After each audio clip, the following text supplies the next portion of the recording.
Untuk kamu yang terlahir di bulan Februari, Maret, April, Juni, Agustus, September, November, dan juga Desember. Kenapa kamu pintar banget pura-pura bahagia, padahal hatinya sedang tidak baik-baik saja?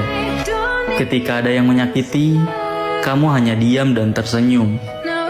Giliran ditanya kenapa, kamu selalu menjawab nggak apa-apa.